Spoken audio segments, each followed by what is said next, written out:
জানিয়ে দিব এই মুহূর্তে পাওয়া সবচেয়ে গুরুত্বপূর্ণ বাংলাদেশের রাজনৈতিক আপডেট। শুরুতেই থাকছে একটি বিস্তারিত প্রতিবেদন। ৫০%-রও বেশি মানুষের সমর্থন এখনও নৌকায়। আওয়ামী লীগ ছাড়া ১২ ফেব্রুয়ারির নির্বাচন কি তবে বৈধতাহীন ও আন্তর্জাতিকভাবে গ্রহণযোগ্য পাবে? এ নিয়ে থাকবে একটি বিস্তারিত প্রতিবেদন, তাই সম্পূর্ণ ভিডিও জুড়ে আমাদের সাথেই থাকুন। সব শেষে জানিয়ে দিব এনসিপিতে বড় ভাঙন, ১৪ কেন্দ্রীয় নেতার পদত্যাগ। এতক্ষণ শুনছিলেন হাতে থাকা আপডেট সংবাদের শিরোনাম, এবারে বিস্তারিত। তবে তার আগে অনুরোধ রইল ভিডিওটিতে একটি লাইক এবং কমেন্ট করে জানিয়ে দিন ভিডিও সম্পর্কে আপনার মূল্যবান মতামত। আরও জানিয়ে দিন ভিডিওটি কোথা থেকে দেখছেন বা কোন জেলা থেকে দেখছেন। ৫০%-রও বেশি মানুষের সমর্থন এখনও নৌকায়। আওয়ামী লীগ ছাড়া ১২ ফেব্রুয়ারির নির্বাচন কি তবে বৈধতাহীন ও আন্তর্জাতিকভাবে গ্রহণযোগ্য? বাংলাদেশের রাজনীতিতে নতুন করে তোলপাড় সৃষ্টি করছে সর্বশেষ একটি নিরপেক্ষ জনমত জরিপ। যে জরিপের তথ্য প্রকাশ্যে আসতেই কেঁপে উঠেছে রাজনৈতিক অঙ্গন, নড়েচড়ে বসেছে আন্তর্জাতিক মহল, আর নতুন করে প্রশ্নের মুখে পড়ছে ১২ ফেব্রুয়ারির আসন্ন জাতীয় নির্বাচন নিয়ে। এই জরিপে উঠে এসেছে এক বিস্ফোরক তথ্য। দেশের ৫০%-রও বেশি মানুষ এখন আওয়ামী লীগের প্রতি সমর্থন ধরে রেখেছে। হ্যাঁ, শত মামলা, দমনপীড়ন, নেতৃত্বের অনুপস্থিতি, সাংগঠনিক ভাঙন এবং টানা রাজনৈতিক চাপে থাকা সত্ত্বেও দেশের অর্ধেকের বেশি জনগণ এখনও নৌকা প্রতীকের দিকেই আস্থা রাখছে। যারা ভেবেছিলেন ৫ আগস্টের রাজনৈতিক মোড় পরিবর্তনের পর আওয়ামী লীগ ইতিহাসের পাতায় চলে গেছে, তাদের জন্য এই জরিপ যেন এক প্রকার রাজনৈতিক বর্জ্যপাত। কারণ বাস্তবতা বলছে মাঠের রাজনীতি আর সামাজিক যোগাযোগ মাধ্যমের প্রচারণা এক জিনিস নয়। এই জরিপের সবচেয়ে বেশি সমর্থন পাওয়া গেছে গ্রামীণ অঞ্চল, প্রান্তিক জনগোষ্ঠী, কৃষক, শ্রমজীবী মানুষ এবং নিম্ন মধ্যবিত্ত শ্রেণীর মধ্যে। বিশ্লেষকেরা বলছেন উন্নয়ন, ভাতা, অবকাঠামো এবং রাষ্ট্র পরিচালনায় ধারাবাহিকতার কারণে এই জনগোষ্ঠী এখনও আওয়ামী লীগকে বিকল্পহীন শক্তি হিসেবে দেখছে।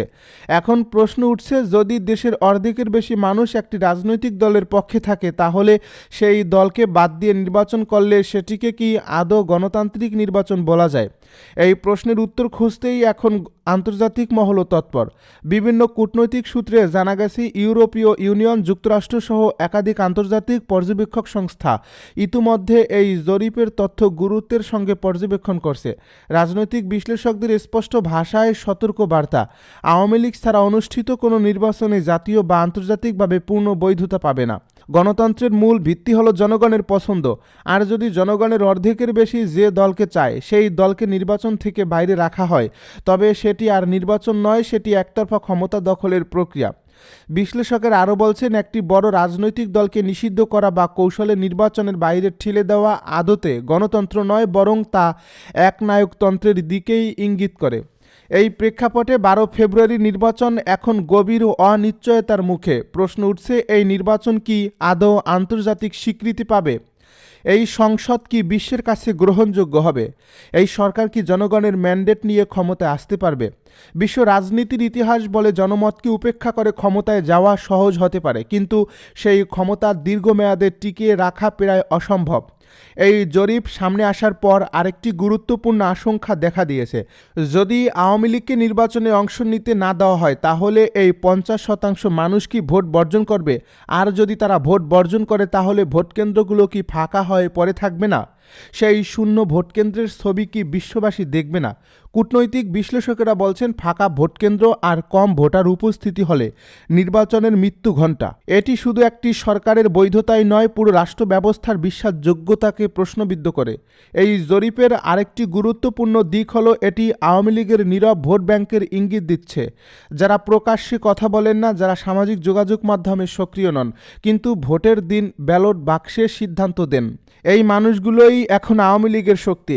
রাজনৈতিক বিশ্লেষকদের মতে এই নীরব শক্তিকেই হয়তো দীর্ঘদিন অবমূল্যায়ন করা হয়েছে, কিন্তু নির্বাচনের দিন তারাই বড় চমক দিতে পারে।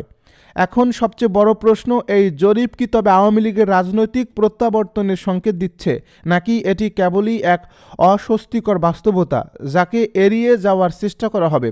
সরকার ও নির্বাচন সংশ্লিষ্ট নীতি নির্ধারকদের জন্য এটি এখন এক কঠিন অগ্নিপরীক্ষা। কারণ একদিকে আন্তর্জাতিক চাপ, অন্যদিকে দেশের ভেতরের জনমত, দুটোই এখন মুখোমুখি অবস্থানে।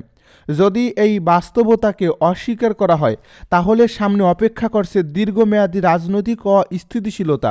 আর যদি এই বাস্তবতাকে স্বীকার করা হয় তাহলে নির্বাচনের সমীকরণই পাল্টে যেতে পারে। সব মিলিয়ে একটি বিষয় স্পষ্ট, 12 ফেব্রুয়ারি নির্বাচন আর আগের মতো স্বাভাবিক নেই।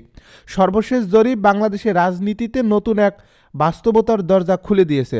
এখন প্রশ্ন একটাই, এই বাস্তবতার মুখোমুখি হয়ে সিদ্ধান্ত বদলাবে কারা, নাকি ইতিহাস আবারও সাক্ষী থাকবে জনগণের কণ্ঠ উপেক্ষা করে নেওয়া এক আত্মঘাতী রাজনৈতিক সিদ্ধান্তের?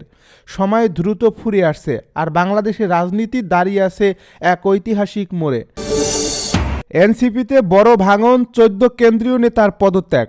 রাজনৈতিকভাবে বেশ চাপের মধ্যে পড়েছে নবগঠিত রাজনৈতিক দল জাতীয় নাগরিক পার্টি। প্রথম এই ঘটনাটি ঘটে জামায়াতে ইসলামীর সঙ্গে ঐক্য গঠনের মধ্য দিয়ে। ওই ঘটনার সূত্র ধরে এনসিপির কেন্দ্রীয় শীর্ষ নেতারা পদত্যাগ শুরু করেন। বর্তমানে এ পদত্যাগের সংখ্যা বাড়তে বাড়তে এমন পর্যায়ে গেছে, কেন্দ্রীয় সহ সারা দেশের এনসিপির পরিচিত মুখগুলোর প্রায় অধিকাংশ নেতাই পদত্যাগ করেছেন। এছাড়া দলের প্রধান নাহিদ ইসলামের হলফনামায় দেখানো আয় নিয়েও রাজনৈতিক অঙ্গনে বিতর্ক শুরু হয়েছে। রাজনৈতিক বিশ্লেষকেরা বলছেন, এনসিপি থেকে শীর্ষ নেতাদের চলে যাওয়া কিংবা পদত্যাগ দলটির জন্য বিরাট ক্ষতি। যেসব শীর্ষ নেতা দলে রয়েছেন তারাও কেন ব্যর্থ হচ্ছেন দল থেকে পদত্যাগকারীদের ঠেকাতে।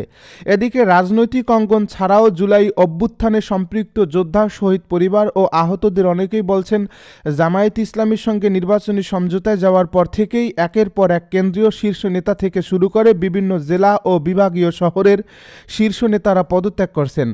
আবার দলের শীর্ষ নেতাদের অনেকেই দলের এমন সিদ্ধান্তকে প্রত্যাখ্যান করে নির্বাচনী কার্যক্রম থেকে সরে দাঁড়াচ্ছেন। জামায়াতের সঙ্গে জোট করাকে চরম আদর্শ বিরোধী ও রাজনৈতিকভাবে আত্মঘাতী সিদ্ধান্ত হিসেবে দেখছেন দলের একাংশ, যারা একের পর এক পদত্যাগ করছেন। অপরদিকে দলে থাকা শীর্ষ নেতাদের অনেকেই নিষ্ক্রিয় হয়ে পড়ছেন। বৃহস্পতিবার রাতে একরাশ ক্ষোভ ও অভিমান নিয়ে এনসিপি সব ধরনের পদ পদবি থেকে পদত্যাগ করেন দলটির অন্যতম প্রতিষ্ঠাতা সদস্য, মুখপাত্র, যুগ্ম সদস্য সচিব ও মিডিয়া সেলের প্রধান মুশফিক উস সালেহীন। পলিসি অ্যান্ড রিসার্চ উইংয়ের কো-লিড হিসেবেও দায়িত্ব পালন করছিলেন তিনি। একই দিন পদত্যাগ করেন দলটির কেন্দ্রীয় যুগ্ম মুখ্য সমন্বয়ক খান মোহাম্মদ মুরসালিন। এদিকে শুক্রবার বেশ কয়েকজন এনসিপি নেতার সঙ্গে আলাপকালে জানা যায়, দল থেকে পদত্যাগের সংখ্যা লাফিয়ে লাফিয়ে বাড়বে। দ্রুত সময়ের মধ্যে আরও যারা পদত্যাগ করবেন তারা নিজেদের মধ্যে আলাপ আলোচনা করছেন। ইতিমধ্যে পদত্যাগ করা শীর্ষ নেতাদের অনেকেই বলছেন, যে দলটি জুলাই অভ্যুত্থান তথা ছাত্র জনতার শহীদি রক্তের উপর দাঁড়িয়ে গঠিত হলো, সেই দলটি জুলাই যোদ্ধা তথা সাধারণ মানুষের সঙ্গে ভাওতাবাজি করছে। অপরদিকে 1 জানুয়ারি রাতেই পদত্যাগের বিষয়টি নিশ্চিত করেছেন এনসিপির যুগ্ম আহ্বায়ক খালেদ সাইফুল্লাহ। তিনি দলটির পলিসি ও রিসার্চ উইংয়ের প্রধানের দায়িত্বও ছিলেন। তিনি ঢাকা বিশ্ববিদ্যালয়ের আইন বিভাগে পড়াশোনা শেষে যুক্তরাজ্যের অক্সফোর্ড বিশ্ববিদ্যালয়ের স্নাতকোত্তর করেছেন। এনসিপি গঠনের পর থেকেই তিনি দলটির পলিসি ও রিসার্চ বিষয়ক যাবতীয় কাজ করে আসছিলেন। খালেদ সাইফুল্লাহ ডাক্তার তাসনিম জারার স্বামী। ডাক্তার তাসনিম জারাও 28 ডিসেম্বর এনসিপির জ্যেষ্ঠ যুগ্ম সদস্য সচিবের পদ থেকে পদত্যাগ করেন।